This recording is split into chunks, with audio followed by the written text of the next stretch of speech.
Hey, welcome to this special bonus episode of the infamous podcast. I'm Brian. This is Darryl. And we're talking Supes and LoLo episode 3. It's a thing. You called it that in a text. Yeah. It's Supes and LoLo now. It's a thing. I'm gonna make it happen. I'm gonna have Brad make me a shirt, Supes and LoLo. Okay, it kind of reminds me of Darcy talking about the hex. It's catching on. Too bad we don't have a woo just like shaking his head like, no, it's no. not. Well, I meant to text you it's catching on, but you know. Yeah.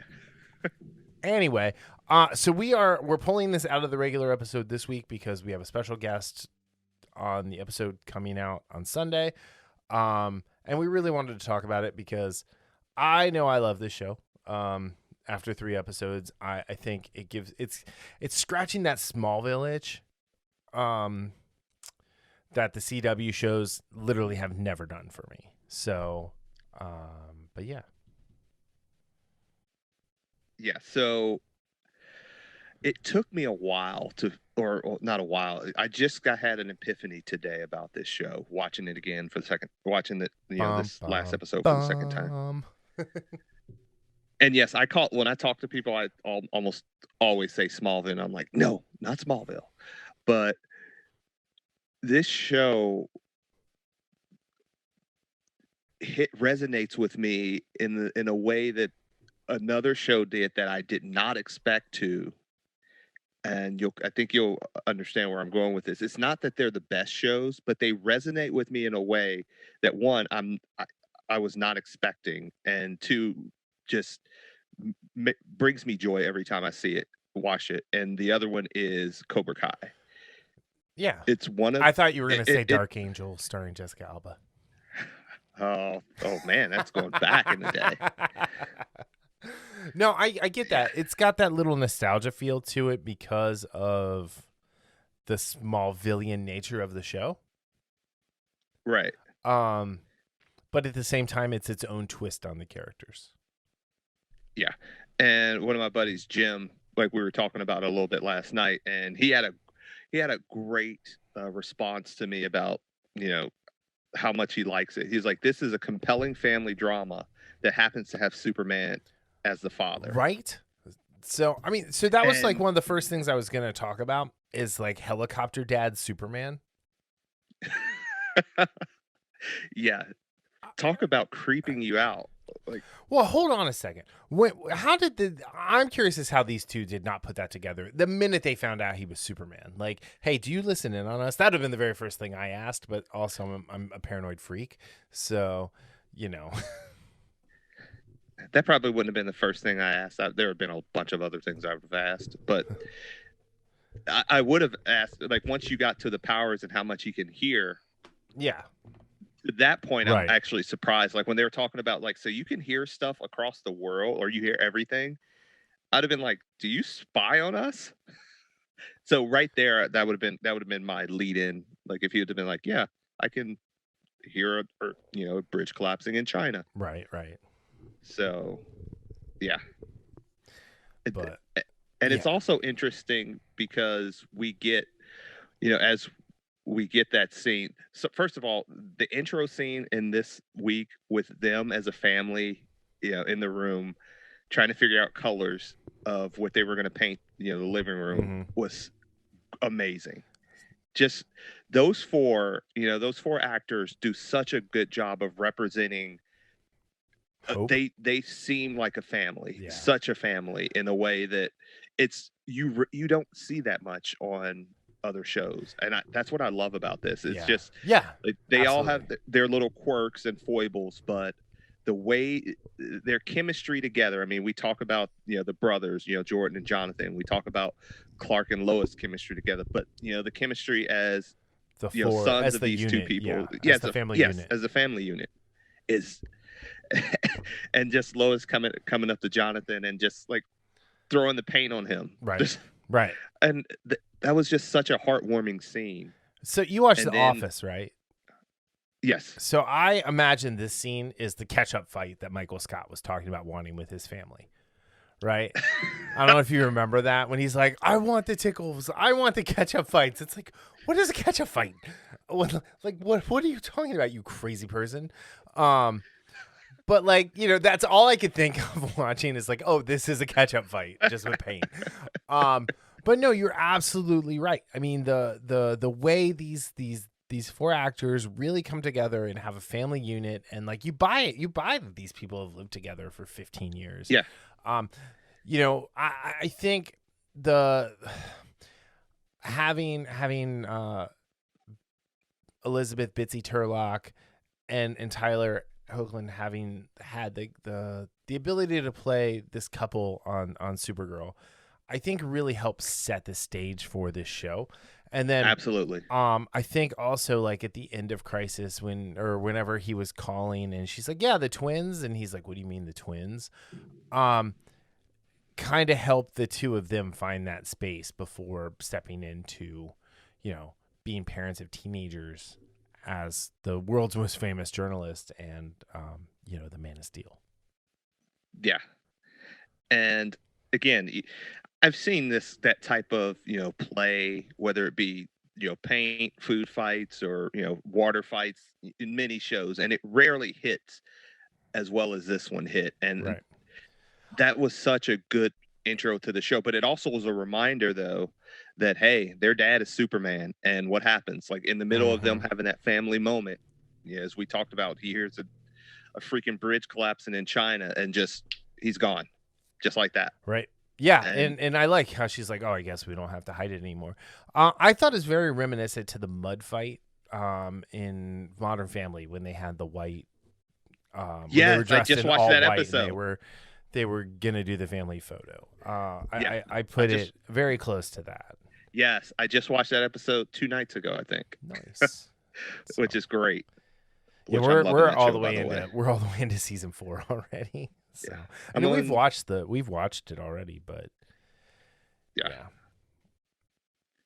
And what I liked about this week is that we got a little break from the whole Captain Luthor thing, and it was more about, and granted, we do move forward with a little bit with Lois doing her little thing, trying to bring down Morgan Edge, but also it's more of like the family problems. And again, maybe one of the highlights of the episode is Jordan deciding to play football, right?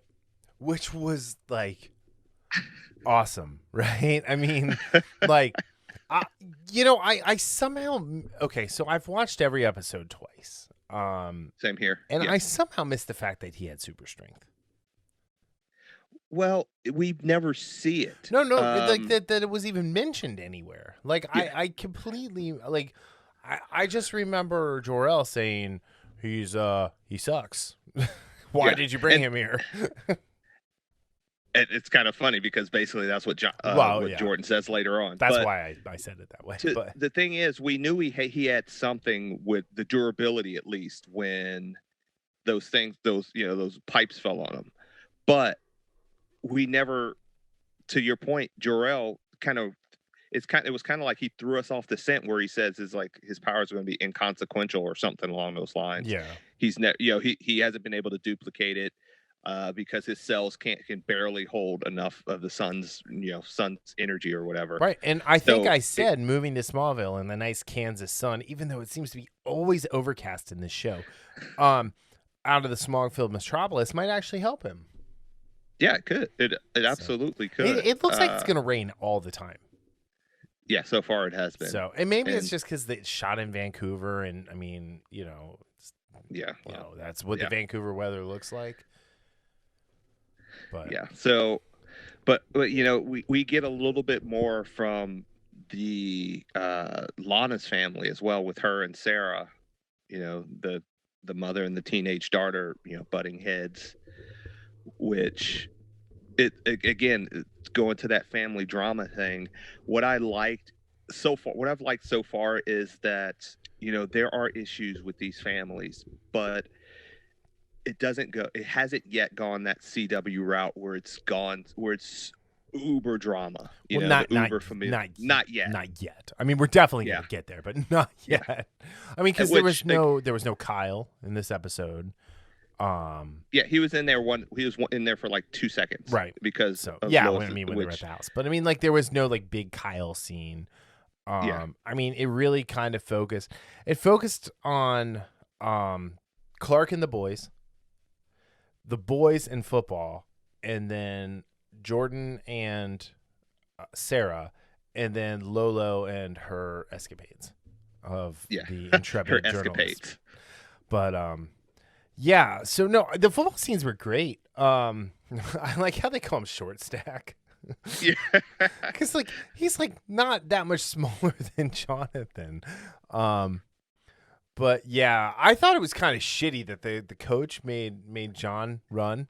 what the hell was that about? Yeah. Yeah, Smart ass, thanks because for hiding. It's like screw you, coach.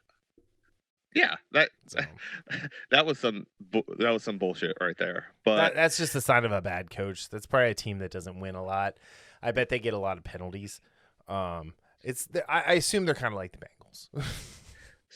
so this is the interesting thing, and I've actually was thinking about this, and we've mentioned Smallville because remember Clark played football for a short amount of time. On Smallville, yeah. Yeah. But what are your like? It's a very interesting thing, and I loved what Jonathan said about why Jordan might need this, and it's a reminder to, and I don't want to get too preachy, but it's a reminder to how important sports can be, not just for getting to the pros, but for a lot of the camaraderie it builds, and sometimes and confidence it builds with people, whether it be boys or girls, to be able to be in a team environment. And sometimes when you're sort of an oddball like Jonathan is, or like Jordan is, being in a team environment could be a major boon to help him work through some of the issues that he's had Right. his entire life. Yeah. And I No. loved how Jonathan went to bat for him and said, hey, I understand where you're coming from, Dad. And for Clark to be able to listen and just like, think about it, and then actually go to Jordan and make the decision there instead of saying, nah, you know what, I'm not going to let you do it. I think that shows the bond that John and Clark have. Yes. I think we really got to see that. And because Clark has mentioned, I mean, in the first 5 minutes, they talked about how difficult Jordan was and how easy Jonathan was. And having, Clark and Jonathan be close is great. And seeing how their relationship hasn't changed since Jordan's powers have manifested, I think was really, really cool. But I do think Jonathan was on the lookout to make sure, like, hey, you're out here for the right reason. You're not just out here so you can hurt people. Yes. And I don't think he was out there for the right reason at first. But then, to Jonathan's point, he was like, he was happy. The guys were cheering him on. The guys were happy for him. Obviously not Sarah's boyfriend, but then they had their moment of where Jordan apologized, like he I mean, we were all high school kids, right? We're all dumb creatures of pure id and ego, right? Right. And he's like, hey, I'm sorry that I kissed her. I didn't know. It's like it wasn't right. Yeah. It's like it wasn't right. And and they made up. Now they're gonna be prom dates, and it'll be great. Okay, that's a kind of a leap, but anyway. But I think that was the turning point in him seeing that this was more than just punching the bully in the face. Oh yeah. So and again, he even talks about that with Clark, where Clark says, are you really doing this for, basically he's asking if he's doing it for the right reason. And he admits it. He's like, at first it was not necessarily, but like the past couple of days, I'm like really happy. I'm really, and you could see it on his face. Again, these actors are doing such a great job portraying, because I think it was last week you said how much of these different emotions that Jordan has to portray. Right. And he does such a good job of, and you could almost see that joy, like that. You're talking about how it looks overcast the whole time, pretty much for these first few episodes, and you can see that little, those little rays of sunshine, like in his like within him, kind of peeking through that, the doldrums of what has been, just a chaotic life so far. So I I think really Alex Garfin has a lot to shoulder on this show, right? Like right. he's got to carry a lot of that internal drama that the Boy of Steel would have. Whereas I think I still stand by. I think Jonathan Jordan Elias is the most important character on the show, because he's going to be the ground wire that keeps everything feeling realistic, like lived in, like authentic. And then Jordan is Alex as Jordan is going to be the one who has to like take and build on what Jonathan Kent is and how to like live up to, I know they're twins, but his older brother's expectation, if you will. And then how is he going to make sure that Jonathan going to make sure that Jordan stays in line and continues to be happy. I'm really interested to see what happens with Sarah and Jordan. They're obviously going to have a relationship. There's not going to be any time off between Sean and Jordan for her. Yeah. And I did think and again, this was kind of one of those teen moments where, she forces Jordan and Jonathan, who are at the diner, to listen to her argument with her mother. Right. And their faces were and again, like one of my favorite scenes in Supernatural is when Sam and Dean go visit Jody, and Jody's adopted these two girls, and one of the girls is the daughter of the vessel that Cassie's vessel, and the topic of sex comes up, and Sam and Dean are. I'll have to send you the clip. It's one of the funniest scenes in Supernatural. Like their reaction to having to listen to these females talk about this stuff. So and that's I didn't see that in the first 5 seasons, and that anyway, wasn't in the 10-year retrospective. So okay, I think you're making things up. Okay, I'm nodding off on this type of stuff. I'm never gonna give up. No, but it reminded me of that. We're looking at, especially Jonathan's face. Yeah, it was just like, oh my god. So like, for a second there, did you think that like maybe they were gonna like try and do like a love triangle between the twins and her? There are moments that happens where I'm like, or are they just like really cool? Because like again, one of the instances is when the three of them are walking to the buses at the end of the episode, and she kind of like gives Jonathan this shove, and I think it was last episode they there was this look that passed between them for something, but it always comes back, I think, to how Sarah can relate to Jordan, because again, where she mentioned at the diner, do you ever feel like you want to get away or something along those lines? And and it was great because he's like, I didn't until this school year. Yeah, until I moved to until Smallville. I moved here, yeah. And then, but Jordan right away says yes, and then she gets that look to Jordan where it's like, we are simpatico. Yep. In a lot of this stuff. True love, man. True love.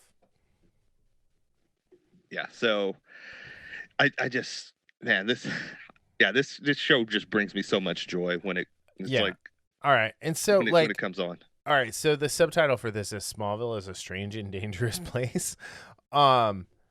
We haven't even talked about the escapades of the Smallville Gazette's latest intrepid reporter, Lolo. Getting her car blowed up. Dude, okay, how great was Clark's line when he's like, well, it's not your first Molotov cocktail. What a strange and wonderful life they have. I also like how she mentioned how she made herself look like a fool. Yeah.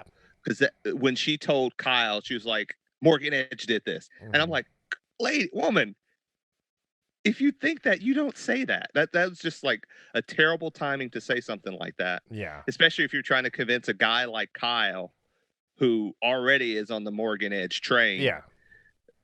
You don't, but she admitted that to Clark. She was like, yeah, I made a fool of myself. And you know what, Clark didn't say, no, you didn't. He's like, just like, everybody makes mistakes or something. And that was one of the things about this episode, people making mistakes. And before we get back to, we get back to Lois's escapades. Yeah. How about that scene between Clark and Jordan when Jordan says, "You know what? Mistakes. You make mistakes. You get fired. You bring us here. I kind of basically I want those. I want back the times where you weren't here." Yeah. And then Clark's response was where he just steps up to him, "Go to your room." Yeah. Now. That was, I don't know what it was about that moment, but I like that because this is it's not all angst, Yeah. but at the same time, it's not all sunshine either. Right. It's so far it's been, they've balanced that, these teenagers, and especially with Jordan, who has, some issues, and they've done such a good job of making these people feel human and not feel like characters. Yeah. Yeah, no, you're right. Yeah, I will say, while the Lois stuff is interesting, I think the woman they've saddled her with at the Smallville Gazette is a really weak part of the show. What's her name? I don't even know. That's the problem. I'm trying to find it. Let's just call her Smallville Gazette editor number 1, because I'm sure she's gonna get killed at some point. Yeah. And how about Daniel Cudmore coming in as I actually don't know what he is. Subject 11. Is that what it said on there? Yeah, I mean that's like what he's called. So yeah, okay. So Lois is on to it. This woman saw her article about Morgan Edge. She comes in and she shares the voicemail of her son, who has since disappeared. And Lois obviously jumps into action and starts following the story. She goes to meet with Sharon, and it doesn't end well. When she shows up there, you get Project 11. And so Subject 11. And it's Subject SUBJEKT. And I don't believe there is actually a Subject 11 in the comics. There is a Subject 17 who was an alien. Like Android 17? No, I think that's Android 18. Subject 17 was a villain from the Soviet Union who had crashed, and its mom died while giving birth to it, and succumbing from her injuries from the crash, because she wouldn't, like, the medical equipment and stuff that they used wouldn't help her. And so Subject 17 escapes, fights Superman, and anyway, it's a whole weird thing. It's one of those weird, like, pseudo Kryptonian type characters that is part of it. He's from New Earth. Anyway, so that was interesting. That fight was great. I think it really showed off how short Tyler Hoechlin is, though. Well, Cudmore is 6'8". Well, I get that, but like at yeah. the same time, like, even when he kind of flew up, to like freeze him, that was just weird. And if you guys don't know, Daniel Cudmore was Colossus in the X-Men movies. Not Deadpool. Not Deadpool, but in X. Was he in X2? I know no, he was not in. Oh yeah, he was in X2. I think briefly. Yeah, I think it might have been like that. Yeah, he's in X2. Oh, yeah, he is. Okay. So. But yeah. And then he was in Days of Future Past and that stuff too. Yeah. He was in Legends of Tomorrow. He was also in that show Sirens, which was funny because he wasn't like really he didn't have a lot of physicality in the sense his character, I should say, didn't really have any physical, even though he's 6'8", and again, I'm not sure if he's still put together like he was during the X-Men movies, but yeah, he's not an average human being. No. He was Jackhammer in Arrow as well. Interesting. Yeah, he was in Days of Future about Past. That, yeah. Anyway, he is so he fought Superman to a standstill. He actually knocked Supes out. And then he got like it was great. We got to see like some great like superpowers. Yes. Not just Superman saving things and lifting rocks. But like actually using the freeze breath and like I like how watching Superman have to go like, you know, he was surprised when he goes to punch the guy. And you know he's holding back because Right. you know that's what happens. And in true Superman fashion, he holds back too much. And you know, and then he has to like step it up. But that it was really, really, really cool. And then kind of the way this episode ends. So the character's name is Leslie Larr, and we assume she's Morgan Edge's assistant, because we're assuming she's talking to him. She burns Subject 11 up with what looks like heat vision. Now, there is no, what did I say her name was? Leslie Larr. There's no Leslie Larr in the comics, but from Earth 1, there is a Lesla Larr, LESLA/Larr, who was a Kandorian, and okay. she was an enemy of Supergirl. So you know, like she could be a version of that character, but she is Kryptonian. She was a scientist in Kandor. She where did she first appear? She first appeared in 1961 in Action Comics 279. Her last appearance was in 1981 in Superman Family 206. I was looking that up, especially because when they said the name, the Leslie Larr name, I was like, this sounds familiar, and so I actually pulled out some comics. And then right now I'm just reading from the DC fandom site, but you know, heaven forbid. Anyway, it's an inside joke. But yeah, so I mean, but she's Kryptonian. She's got like all the stuff. I don't think she fly. Oh, she does fly. Okay. So yeah, this is the one thing that turned me off. Going to the Kryptonian well in the third episode of the series. So I have a question though. Is there a chance? But then that begs the question: how? Like I was going to say, is there a chance that, like Subject 11, for instance, like their Edge or someone is doing something with experimentation with alien biology that gives them some of them powers and others not? Because my first thought was that she's Kryptonian. That was my first thought, with the heat vision and everything.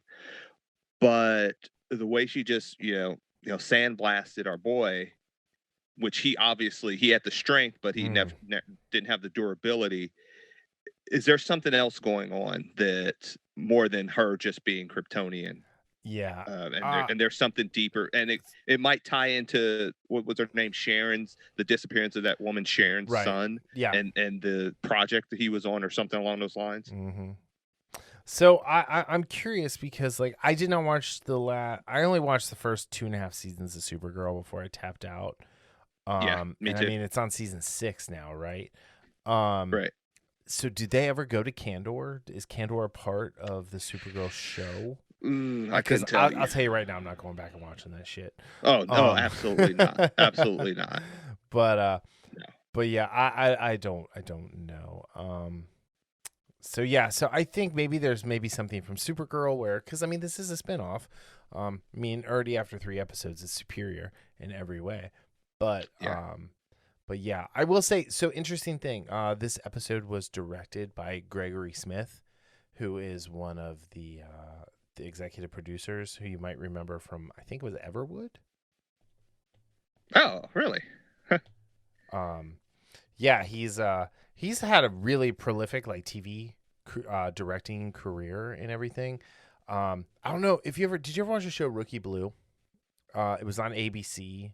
I remember that show. I think I did watch here and there. He was he was on Everwood. He was one of the cops in that. I really liked that show. It had Missy Peregrine in it, who was also on Smallville for an episode. Like every Canadian actor and actress was.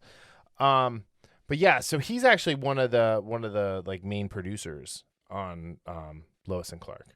So, or I'm sorry, of Superman and Lois. So, but yeah, it was really cool to see him directing the episode. Oh, I know this guy. Oh, I know. Yeah, I know him. Okay, yeah. So yeah, I mean That is pretty cool. Yeah, he's like really like created an awesome career behind the camera. So, and then Brent Fletcher was the writer. He's written for Lost. He was a producer on Agents of S.H.I.E.L.D. He was a producer on Spartacus. He is also a producer on Superman and Lois. So, but yeah, oh wow, he wrote a bunch of episodes. He wrote 15 episodes of S.H.I.E.L.D. He wrote, did he write the finale?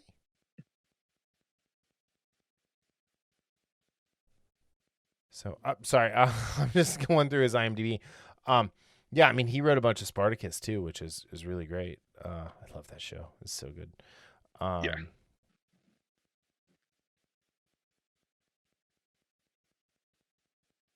Oh, this was the second to last episode when Crixus died. R.I.P. Crixus. Spoilers, yeah. dude. Come on. What, you didn't watch? No, I did. Yeah, well, Crixus is a historical character who was killed and crucified. Like, you know. Dude, how many people know that? Like, historically speaking. I don't know. Oh, he wrote an episode of Friday Night Lights, too. Sorry. So, I'm sure. Did I ever tell you the story about when I worked at Blockbuster and Titanic came out and the lady came up and she was like, I love this movie. I'm so sad when this ship sinks. I was like, spoilers. I haven't seen it yet. And she's like, oh, my God, I'm so sorry. I was like, lady, it was like... Okay, that's a little bit more common knowledge type thing versus some gladiator back in 2,000 years ago or whatever it was. He was one of Spartacus's chief generals. You should all know about him. He was a that's like it's like me saying, man, I'm telling somebody about how the Spartans lost at Thermopylae. Which, again, I'm the nerd. I knew that way before the movie came out. Well, but anyway, so I'm a geek like that. So yeah, I learned that when the comic book told me. No, I'm kidding. But no, I learned that stuff when the History Channel actually showed stuff about history.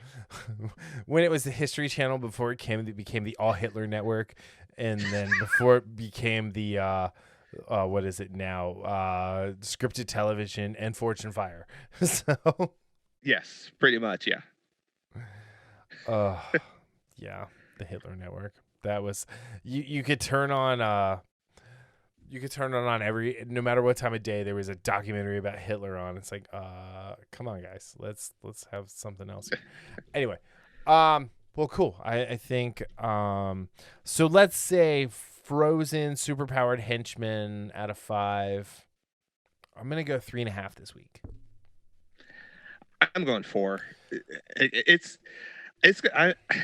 And again, I don't want to jinx it, but the way this show, puts a smile on my face these first 3 episodes, if they keep this up,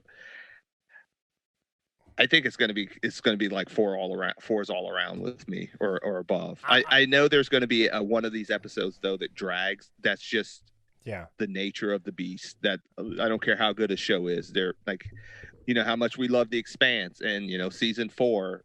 There were several episodes in season 4. There were a few episodes this season 5 where it was just like, too much Marco. Yeah. So, no, I just like, I feel like it's a solid B. It's a solid B, like just right there. Like the pilot was an A, the second episode was an A. This isn't a letdown by any stretch of the imagination, but it's just to me, it's just a B. Yeah, and that's pretty damn good. Sure, it's well above a passing grade. Yeah, but so far is, again, love the show. Just love the good feelings that I get when I sit down and watch this. You know, like when I start, this is one of those shows when I watch, like my phone is in the other room or something. Like I Yeah. don't need to text anybody. I don't need to look at anything. I can look up somebody who, like, hey, this person looks familiar. I can wait until the show's over or when I watch it a second time.